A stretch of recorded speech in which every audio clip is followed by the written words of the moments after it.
Assalamualaikum warahmatullahi wabarakatuh.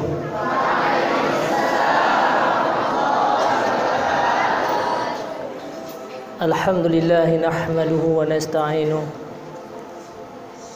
wa na'udzu billahi min syururi anfusina wa min sayyiati a'malina. May yahdihillahu fala mudilla lahu wa may yudlil fala hadiya lahu.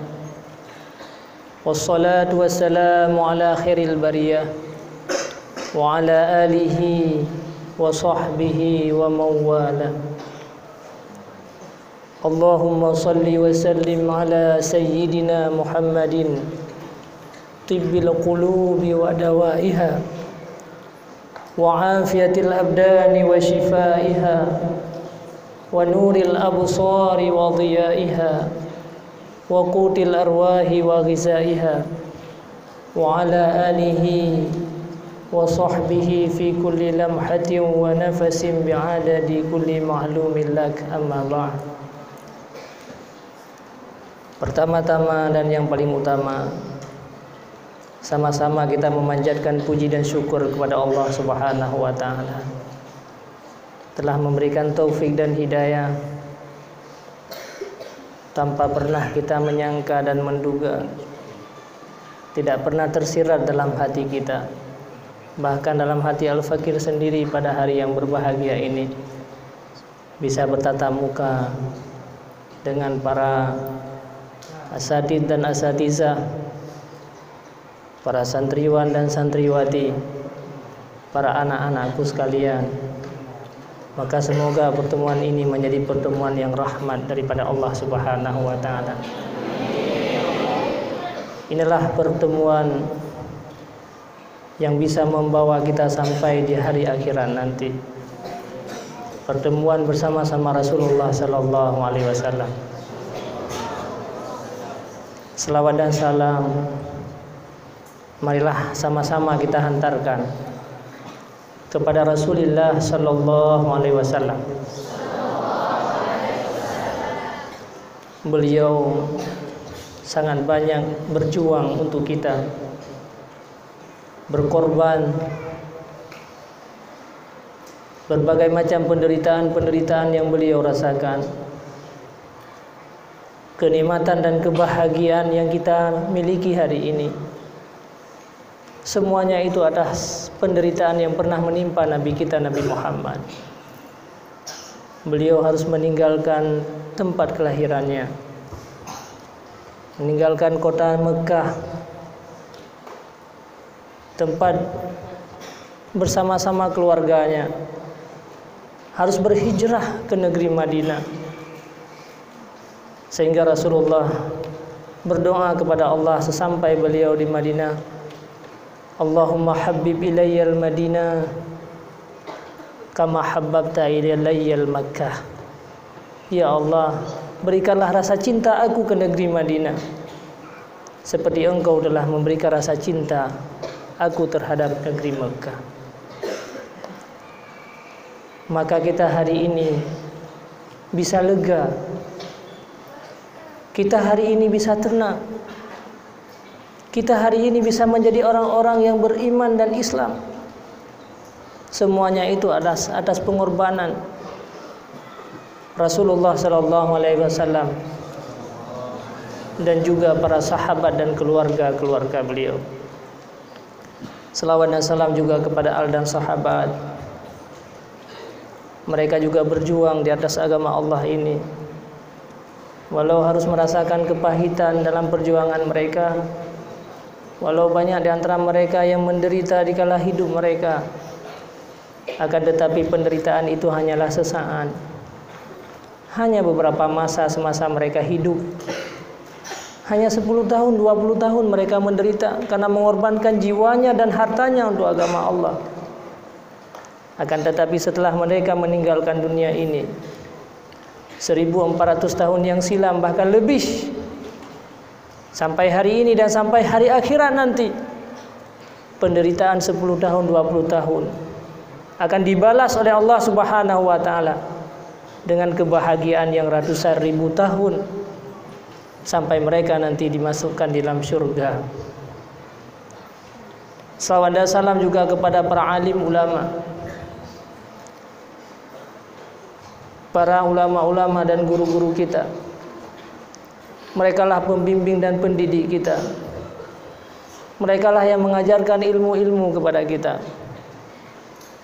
Merekalah yang membentengi kita agar kita terhindar daripada sebuah siksaan besar, agar kita menjadi manusia-manusia yang sukses, manusia-manusia yang bahagia, manusia-manusia yang bisa diambil manfaat oleh orang lain. Semuanya itu atas andil para sahabat, para ulama-ulama kita, para guru-guru kita sekalian.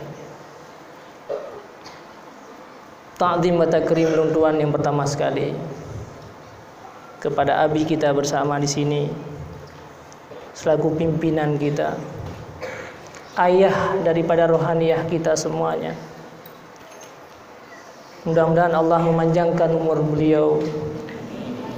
Allahu ayyatiyahu fadla barakati minhum fi jami'i umuri dinihi wa dunyahu wa yarfa' sya'nahu wa makanahu wa ayyukhtim lahu bi husnil khatimah wa husnil aqibah. Mudah-mudahan Allah memudahkan hidup beliau, mengangkat derajat-derajat beliau di dunia sampai di hari akhirat nanti. Atas pengorbanan beliaulah kita menjadi orang-orang, menjadi manusia yang benar-benar manusia, menjadi orang-orang harapan daripada keluarga, menjadi manusia yang bermanfaat untuk umat Nabi Muhammad sallallahu alaihi wasallam. Ta'zim wa takrim juga kepada staf, para kepala sekolah, baik tingkat sekolah dasar, menengah dan tingkat aliyah, para asatidz dan asatizah, para staf, para anak-anakku sekalian, baik santriwan dan santriwati yang tidak mungkin saya sebutkan nama satu persatu, tapi ketahuilah sedikit pun tidak mengurangi rasa hormat daripada ulun tuan. Adik-adik sekalian, para santriwan dan santriwati, hari ini kita sangat bersyukur kepada Allah Subhanahu wa taala. Karena Allah Subhanahu wa taala telah memilih kita. Berapa banyak manusia yang berada di desa kita? Berapa banyak masyarakat yang ada di kecamatan kita? Dan berapa banyak orang yang berada di sekeliling kita? Kenapa Allah Subhanahu wa taala menjadikan kita sebagai orang-orang yang dipersiapkan untuk mengemban, melanjutkan perjuangan daripada Rasulullah sallallahu alaihi wasallam? Kenapa Allah memilih kita untuk menjadi seorang santri? Kenapa Allah Subhanahu wa taala memilih kita untuk tetap mondok di pesantren? Kita ingin mencari sebuah ilmu di dunia pesantren. Ini bukan sesuatu yang datangnya dengan begitu saja, tapi ini adalah sebuah program daripada Allah Subhanahu wa taala. Allah ingin mempersiapkan kita untuk menjadi manusia-manusia yang bermanfaat di masa yang akan datang. Allah ingin untuk mengangkat derajat-derajat kita. Tidak semua manusia yang diciptakan oleh Allah Subhanahu wa taala di muka bumi ini. Banyak manusia yang dilahirkan daripada orang-orang Islam, dan juga sangat banyak orang Islam yang berada di sekeliling kita. Tetapi kenapa Allah memilih kita untuk hidup di dunia pesantren ini? Kenapa Allah memberikan ketabahan kepada kita? Seandainya kita membayangkan, adik-adik sekalian, bagaimana kehidupan pesantren yang sebenarnya, maka sungguh kita sangat menakutkan dengan kehidupan pesantren. Pesantren ini bagaikan hantu sebenarnya bagi kita. Karena kenapa? Hidup di pesantren tidak bebas. Kita terikat dengan berbagai macam persoalan-persoalan. Tidak ada waktu yang luang untuk kita bisa bermain-main dan bersenang-senang. Tapi setiap saat kita diikat dengan berbagai macam persoalan dan harus setiap hari kita harus belajar.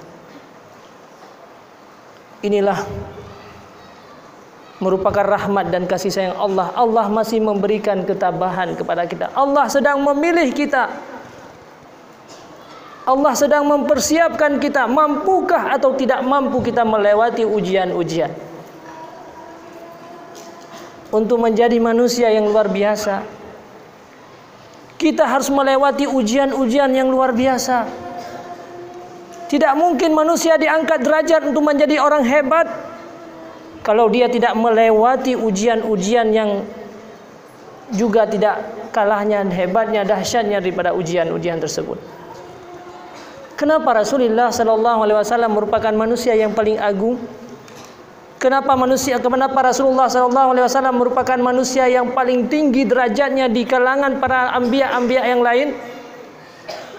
Karena beliau melewati persoalan hidup beliau, melewati ujian-ujian daripada beliau, melebihi ujian yang pernah diberikan kepada nabi-nabi sebelumnya. Makanya Allah sedang mempersiapkan kita untuk menjadi orang-orang yang baik. Wa may yuridillahu bihi khairan yufaqihu fid din, kata Rasulullah. Orang-orang yang Allah ingin memberikan sebuah kebaikan, maka orang tersebut akan diberikan pemahaman dalam agama. Kita hari ini meninggalkan orang tua kita, meninggalkan masakan daripada orang tua kita,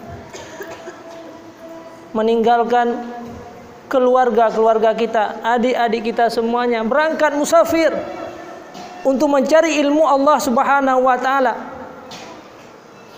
Untuk kita benar-benar menjadi manusia-manusia yang hebat di masa yang akan datang.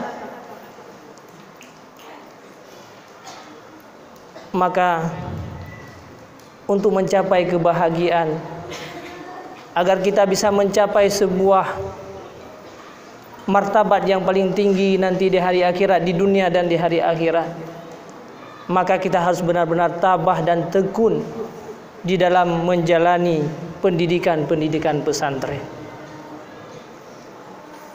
Berapa banyak orang-orang yang di luar pesantren, mereka semuanya berkumpul-kumpul untuk mengundang bala dan amarah daripada Allah. Banyak orang-orang yang di luar pesantren, mereka dikala lahir di dunia ini suci seperti kita, tetapi akhirnya mereka menjadi manusia-manusia celaka. Akhirnya mereka melakukan kejahatan-kejahatan.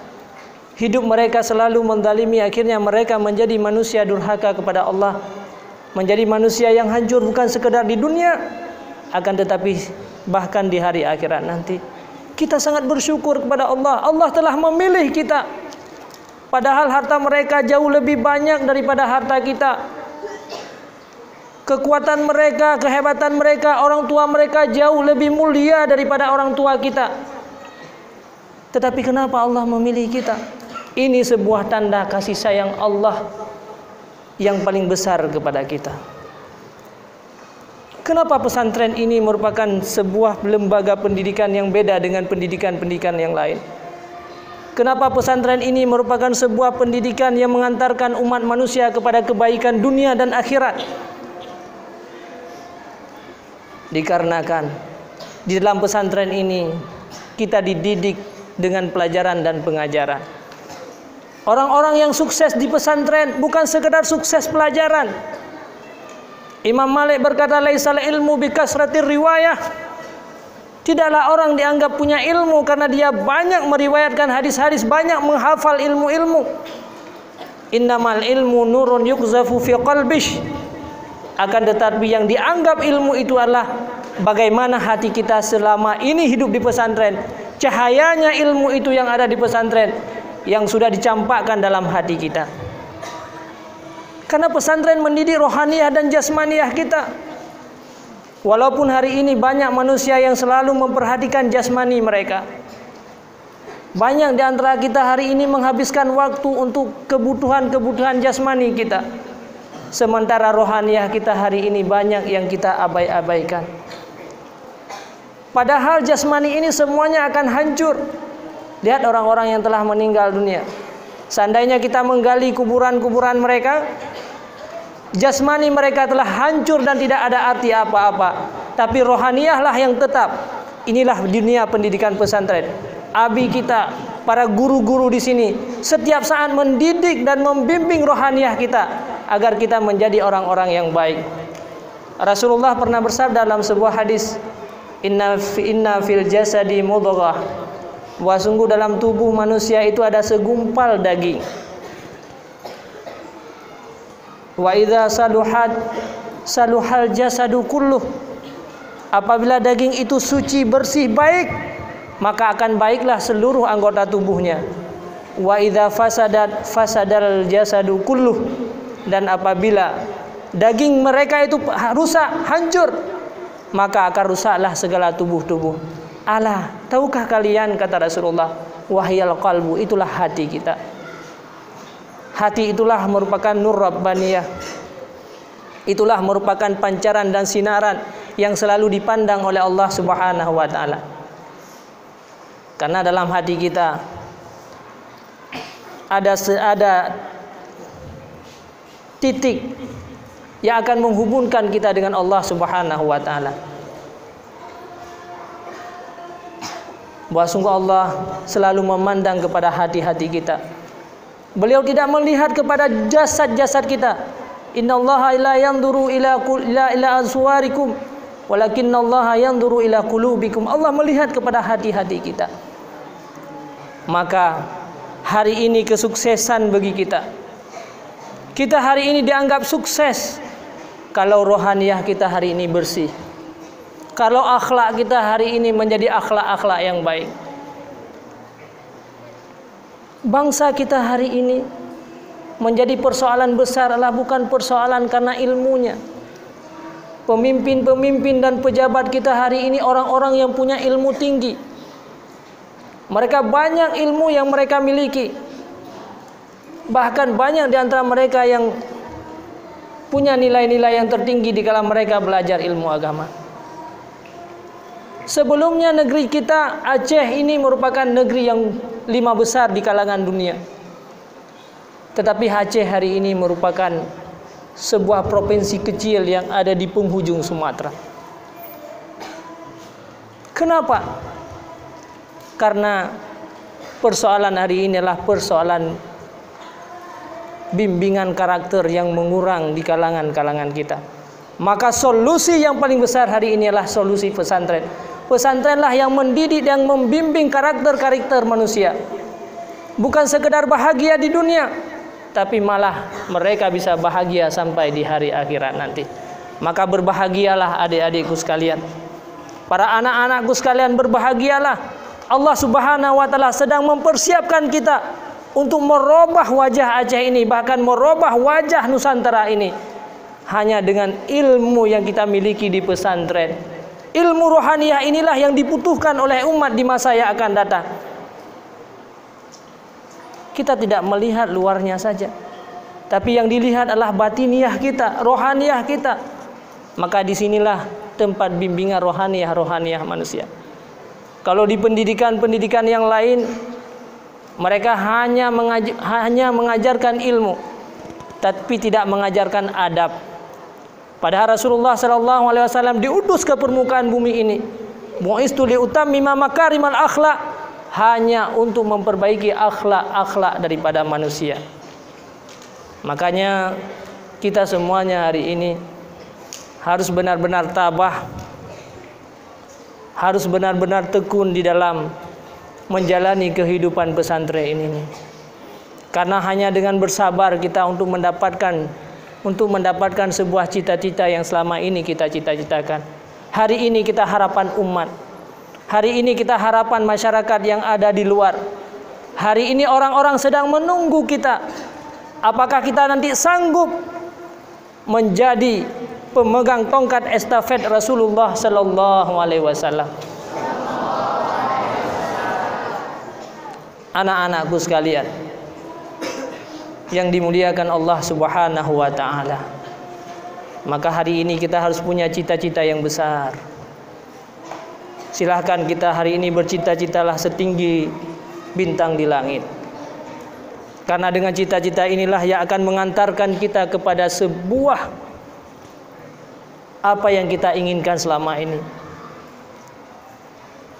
Bahkan kalau kita melihat sejarah-sejarah, banyak para ulama-ulama terdahulu mereka punya cita-cita yang tinggi. Apalagi kita bercita-cita untuk menjadi seorang intelektual muslim. Kita bercita-cita nanti akan menjadi seorang ulama, menjadi panutan umat yang akan mengajarkan umat-umat manusia dalam kejahilan selama ini. Allah akan mengangkat derajat-derajat kita. Makanya harus punya cita-cita yang tinggi. Ditulis setiap saat cita-cita kita. Apa? Kita ingin jadi apa? Apa yang menjadi cita-cita kita? Apa akhir daripada pendidikan kita nanti? Salah sebuah contoh saya sampaikan bahwa pernah pada masa yang lalu ada seorang anak kecil yang umurnya 9 tahun. Pada satu hari dia melewati mendengarkan seorang guru menyampaikan sebuah hadis. Rasulullah sallallahu alaihi wasallam bersabda, "La tuftahanna Konstantiniyah fa ni'mal amiru amiruha wa ni'mal jaishu jaishuha." Kata seorang guru kepada anak tersebut, satu saat nanti Konstantinopel yang selama ini dikuasai oleh orang kafir ratusan ribu tahun, tidak ada orang yang mungkin bisa merebut Konstantinopel. Tapi Rasulullah jauh sebelumnya pernah bersabda bahwa pada satu saat nanti Konstantinopel itu akan ditaklukkan oleh seorang raja. Kemudian Rasulullah melanjutkan, "Fa ni'mal amiru amiruha wa ni'mal jaishu jaishuha." Maka orang yang paling baik pada saat itu adalah raja yang menaklukkan Konstantinopel, dan tentara yang paling baik adalah tentara yang bisa menaklukkan Konstantinopel. Maka di saat Muhammad Murad, salah seorang anak kecil yang masih 9 tahun, mendengarkan hadis tersebut, tersentak dalam hati beliau. Pada suatu malam beliau bersujud di hadapan Allah Subhanahu wa taala. Beliau berdoa. Beliau mengalirkan air mata. Allahumma ja'alni fatihan. Ya Allah, jadikanlah aku sebagai orang yang bisa menaklukkan Konstantinopel, karena aku ingin menjadi manusia yang pernah dijanjikan oleh Rasulullah, fa ni'mal amiru amiruha, agar aku mendapatkan kemuliaan ini ya Allah. Kemuliaan sebaik-baik raja adalah raja yang menaklukkan Konstantinopel. Betapa semangatnya Muhammad Murad. Beliau berdoa di tengah malam akan bisa bercita-cita cita-cita yang tidak mungkin terjadi yang sebenarnya. Seorang anak kecil ingin menaklukkan Konstantinopel yang ratusan ribu tahun dikuasai oleh orang-orang kafir. Beliau berdoa di tengah malam. Jangan lupa berdoa di tengah malam kita untuk menghasilkan sebuah cita-cita. Pada saat umur beliau 15 tahun, maka kepemimpinan panglima perang pada saat itu diserahkan kepada Muhammad Murad. Akhirnya beliau ternyata sangat luar biasa, di luar sebuah dugaan, seolah-olah itu hal yang mustahil. Beliau bisa menaklukkan Konstantinopel yang dikuasai ratusan tahun oleh orang-orang kafir. Maka akhirnya digelar dengan Muhammad Al-Fatih. Itulah, lihatlah semangat Muhammad Al-Fatih.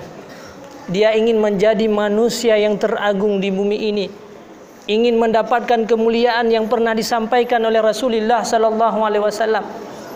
Beliau berdoa, umur 9 tahun sudah bersemangat untuk mendapatkan kemuliaan yang pernah dijanjikan Nabi Muhammad sallallahu alaihi wasallam. Begitu juga dengan kita hari ini. Berapa banyak kemuliaan ahli-ahli ilmu yang disampaikan oleh Allah dalam Al-Quranil Karim. Berapa banyak kelebihan ahli ilmu, para muallim ilmu, pengajar-pengajar ilmu yang disampaikan melalui hadis-hadis Rasulullah sallallahu alaihi wasallam. Di antaranya Rasulullah pernah bersabda, Innallaha wa malaikatahu wa ahlus samawatil ard wa ahlus samawati sab'i wa ahlul ardi sab'i hatta namla fi hujriha wal huti fil bahri la yusalluna li muallimil ilmi. Ini sebuah kemuliaan terhadap pengajar-pengajar ilmu. Malaikat-malaikat semuanya, makhluk Allah, malaikat yang diciptakan oleh Allah Subhanahu wa taala. Semua para penghuni langit yang 7, penghuni bumi yang 7, sehingga semut-semut yang ada di dalam lubangnya masing-masing, ikan-ikan yang ada di dalam laut, semuanya meminta rahmat agar Allah menurunkan rahmat dan keampunan, kemuliaan terhadap para pengajar-pengajar ilmu. Ini sebuah kemuliaan yang semestinya kita harus mencapai kemuliaan tersebut agar kita menjadi pengajar-pengajar ilmu. Maka adik-adik sekalian, silahkan kita hari ini bercita-cita untuk menjadi seorang manusia yang bermanfaat. Apalagi kita hari ini hidup di pesantren, setiap saat disiram oleh guru-guru kita. Pernah disiram? Kita dikala datang ke pesantren ini, hati kita dalam keadaan kosong, ibarat sebatang biji yang masih kecil. Jangan marah terhadap guru-guru yang menyiram kita. Mereka menyiram kita agar batang biji itu semakin hari semakin membesar. Itu harapan daripada guru kita. Maka setiap waktu pada waktu pagi, malam, siang, mereka mendidik dan membimbing kita untuk membesarkan kita agar kita menjadi sebuah pohon besar, yang pohon itu akan diambil manfaat oleh setiap manusia. Orang yang membuat perabot mengambil kayu itu. Orang yang ingin membuat bangunan mengambil bahan baku dari kayu itu. Siapa kayu itu? Itulah kita. Orang yang ingin berteduh dikala kita menjadi pohon besar. Banyak manusia-manusia yang berteduh di bawah kita. Bukan sekedar orang di kampung kita, bukan sekedar orang di kecamatan kita. Bahkan kita harapkan orang yang berteduh di bawah kita nanti adalah orang-orang yang ada di seluruh Nusantara ini. Inilah harapan daripada abi kita dan para guru-guru di sini. Mereka menyirami kita setiap saat, agar batang biji yang dibawa oleh orang tua kita yang masih kecil, di saat kita pulang, bahwa batang biji itu menjadi sebuah pohon besar dan akan mempunyai buah yang paling banyak. Seandainya tidak pernah disiram, maka batang biji itu akan hancur, batang biji itu akan kering, batang biji itu tidak akan bermanfaat. Biarpun nanti kita sudah keluar daripada tempat yang mulia ini, jangan lupa setiap saat kita kalau ada waktu kembali. Guru-guru inilah yang akan selalu membimbing kita, memberikan ilmu-ilmu kepada kita, memberikan wejangan-wejangan kepada kita. Semakin hari kita semakin tumbuh, semakin besar, dan semakin banyak buah-buahnya nanti, yang buah itu akan diekspor ke luar negeri, dirasakan oleh semua umat manusia. Maka ini yang perlu kita bercita-cita hari ini, agar buah-buah yang ada pada kita hari ini bisa dinikmati oleh orang-orang yang di luar sana. Hari ini yang sangat kita sayangkan bahwa kadang-kadang kita merasa menyesal untuk tinggal di pesantren, merasa dendam terhadap guru-guru kita. Padahal betapa lelahnya guru kita. Setiap subuh, sebelum subuh mereka sudah bangun untuk menyirami kita. Sebelum subuh mereka telah bangun. Setiap pagi mereka sudah masuk ke lokal untuk menyirami kita, untuk memberi pupuk terhadap kita. Man, kadang-kadang menurut kadar masing-masing. Ada di antara teman-teman kita yang harus disiramnya harus lebih banyak. Ada kadang-kadang di antara kita yang pupuknya harus overdosis. Jangan merasa marah, karena itu tujuannya adalah agar kita menjadi sebatang pohon yang besar dan bisa diambil manfaat. Para anak-anakku sekalian, maka kita untuk menjadi manusia-manusia sukses, agar ilmu yang kita dapatkan hari ini bermanfaat. Kita hari ini membawa hati yang kosong. Dikala kita datang ke sini kita tidak punya ilmu. Guru-guru kita semua yang mengisi ilmu-ilmu kita. Maka yang pertama sekali adalah saya sarankan, bersihkanlah hati kita. Sampai jam berapa? Jen. Yang pertama, bersihkanlah hati kita. Karena hati yang tidak bersih tidak mungkin dituangkan ilmu. Ilmu yang ada di sini adalah ibarat madu. Ilmu yang ada di sini adalah ibarat susu. Ilmu yang ada di sini adalah ibarat air yang bersih. Maka seandainya botol yang kita bawa adalah botol-botol yang kotor, apabila botol yang kita bawa ini adalah botol-botol yang bernajis, maka dikala guru kita menuangkan madu, dikala guru kita menuangkan ilmu, dikala guru kita menuangkan susu, maka susu itu juga akan bernajis, akan menjadi kotoran. Dan bila kita memberikan kepada orang lain nanti, maka sungguh akan merusakkan manusia-manusia yang lain. Maka berhati-hatilah. Maka langkah yang pertama yang pernah disampaikan oleh Imam Malik terhadap Imam Syafi'i, beliau berkata bahwa bersihkanlah hati yang pertama sekali. Lakukanlah ibadah-ibadah kepada Allah Subhanahu wa taala. Jangan pernah melakukan kemaksiatan, karena hati yang maksiat itu akan menghilangkan cahaya-cahaya nur. Pernah diceritakan Imam Syafi'i radhiyallahu an. Pernah dengar siapa Imam Syafi'i? Beliau merupakan seorang imam mujtahid, merupakan keluarga daripada Rasulullah sallallahu alaihi wasallam. Nama beliau masih tenar sampai saat ini, bahkan sampai di hari akhirat. Pernah diceritakan bahwa beliau pada suatu hari belajar pada Imam Malik, hijrah musafir. Beliau meminta izin kepada orang tuanya, "Wahai ibuku, aku ingin mencari ilmu pengetahuan. Silakan wahai anakku, dan kamu jangan pernah pulang sebelum kamu mendapatkan ilmu." Kira-kira orang tua kita bagaimana? Pernahkah orang tua kita menyampaikan demikian? "Engkau jangan pernah pulang wahai anakku sebelum engkau mendapatkan ilmu." Sufyan Ats-Tsauri, seorang ulama besar, ibunya berkata, "Wahai anakku, aku wakafkan engkau untuk ilmu Allah. Silahkan kamu berangkat, jangan pernah kembali." Dikala beliau sudah mendapatkan ilmu yang banyak, di saat pulang ke rumah, kata ibunya, "Wahai Sufyan Ats-Tsauri, al-waqfu la yarji', yang namanya wakaf itu tidak kembali lagi. Silahkan kamu berangkat, jangan pernah pulang ke rumah." Betapa tegunnya orang tua. Kita nanti akan bertemu di hari akhirat, yang pertemuan itu jauh lebih lama daripada pertemuan kita selama ini di dunia ini. Mau adik-adik sekalian seperti itu? Kalian diwakafkan oleh orang tua kalian untuk agama Allah dan jangan pernah pulang.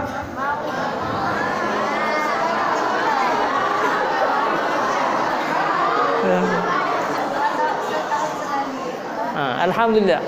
Berarti kita benar-benar siap untuk berkorban. Siap untuk berkorban. Akhirnya Imam Syafi'i berangkatlah belajar ilmu agama. Beliau lebih miskin daripada kita.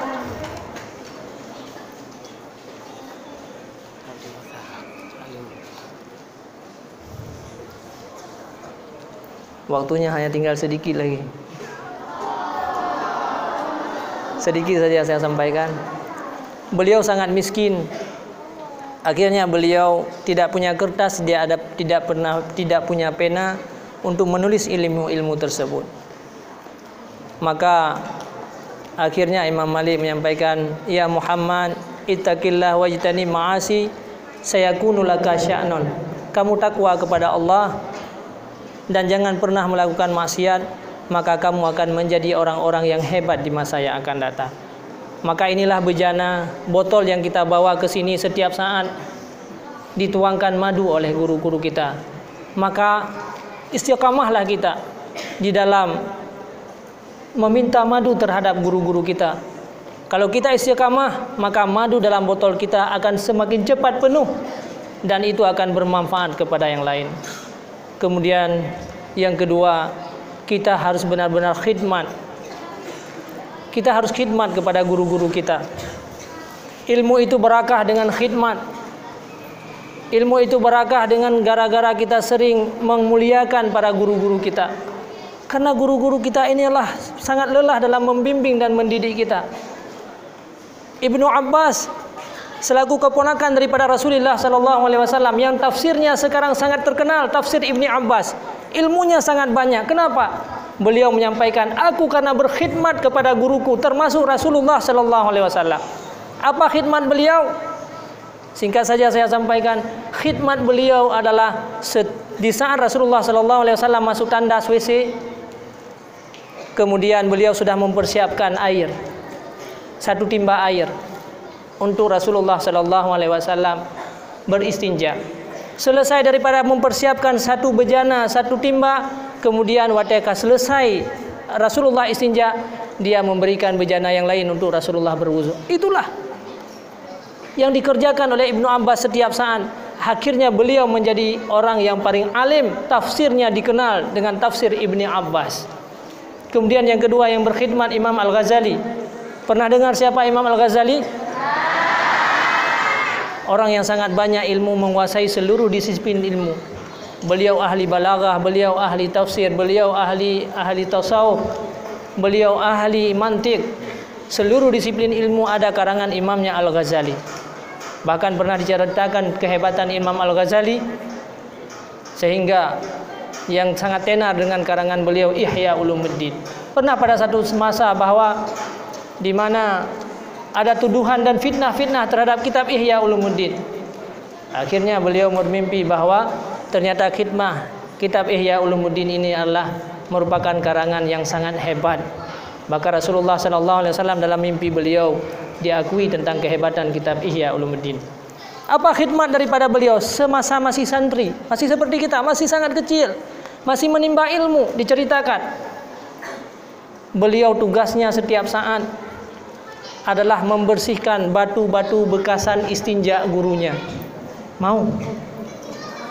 Karena di Arab, di negeri Mekah, di mana orang-orang beristinja itu bukan dengan air, karena sedikitnya air, maka mereka beristinja dengan memakai batu.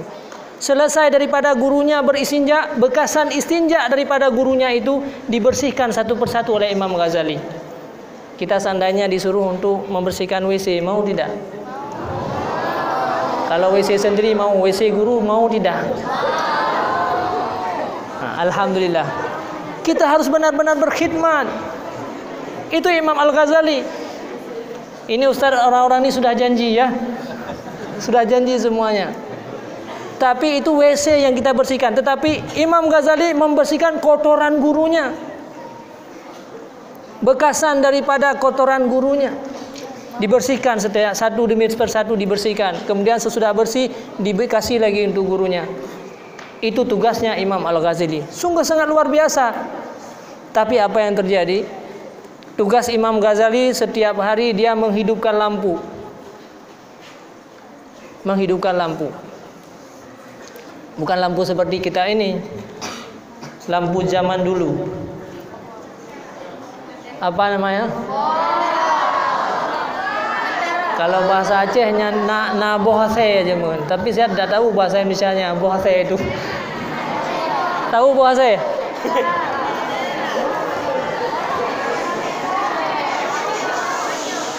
Harus dipompa dia berjam-jam. Untuk satu saja lampunya harus dipompa berjam-jam. Bayangkan setiap hari ratusan lampu yang harus dihidupkan oleh Imam Al-Ghazali.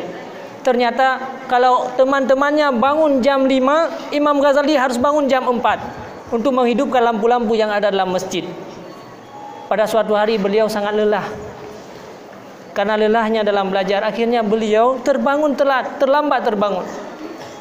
Hampir jam 5. Waktunya hanya 10 menit lagi. Subhanallah, langsung cepat-cepat ke masjid. Bagaimana nih caranya untuk menghidupkan lampu? Ternyata hanya dihembus. Langsung lampunya hidup. Pada saat itu langsung Allah memberikan karamah terhadap Imam Ghazali. Kenapa? Karena mereka berkhidmat kepada gurunya. Ilmu itu barakah dengan khidmat. Banyak para ulama-ulama terdahulu, bahkan para sahabat-sahabat Rasulullah, mereka semua berkhidmat kepada gurunya. Maka jangan pernah kita menyakiti hati guru-guru kita. Ilmu yang kita dapatkan tidak akan berakah. Ilmu yang kita dapatkan tidak akan bermanfaat. Biarpun kita nanti menjadi sebuah pohon, orang-orang tidak mau meneduh di pohon tersebut.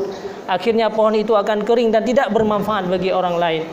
Maka hanya inilah yang bisa saya sampaikan, yang perlu kita sadari bahwa karena waktunya memang sampai jam ya kira-kira demikian, makanya kita harus lebih bersemangat lagi. Benar-benar kita berkhidmat kepada guru kita. Kalau kita ingin barakah, ingin ilmu kita bermanfaat, ingin menjadi orang-orang hebat, maka hari ini kita berkhidmat.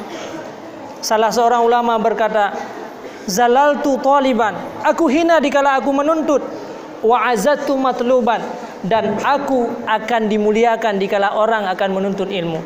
Seberapa kemuliaan yang kita berikan untuk guru-guru kita, maka Allah akan memberikan kemuliaan kepada kita. Seberapa besar perjuangan kita dan khidmat kita kepada guru kita, maka orang-orang juga nanti akan berkhidmat kepada kita. Mudah-mudahan Allah Subhanahu wa taala terus-menerus memberikan istiqamah kepada kita semua. Allah memberikan ketabahan kepada kita.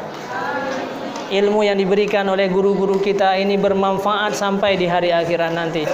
Orang-orang yang akan mengambil ilmu daripada kita bukan hanya sekelompok manusia, tetapi seluruh manusia-manusia. Maka mudah-mudahan Allah Subhanahu wa taala mencurahkan kasih sayang kepada kita, diberikan istiqamah. Amin amin ya rabbal alamin.